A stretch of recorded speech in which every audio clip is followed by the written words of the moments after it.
On peut donc recenser tous les résultats obtenus dans un tableau, à savoir les bêta extraits des équations précédentes, dans le cas de la nucléation primaire homogène au milieu et dans le cas de la nucléation primaire hétérogène à droite. On peut remarquer que le degré de sursaturation est toujours plus faible dans le cas de la nucléation primaire hétérogène que dans le cas de la nucléation primaire homogène.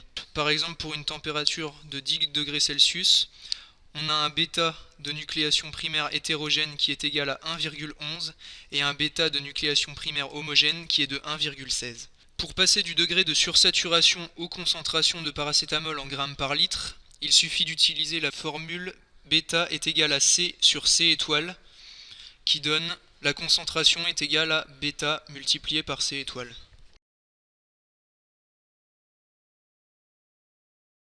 On peut ainsi tracer les limites de métastabilité des nucléations primaires homogènes et hétérogènes sur le graphique.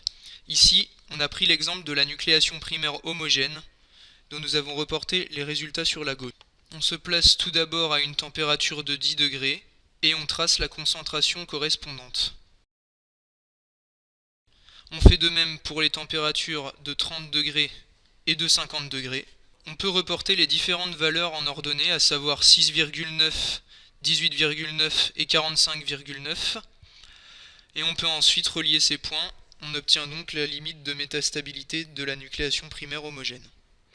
Il conviendra juste de faire de même dans le cas de la limite de métastabilité de la nucléation primaire hétérogène.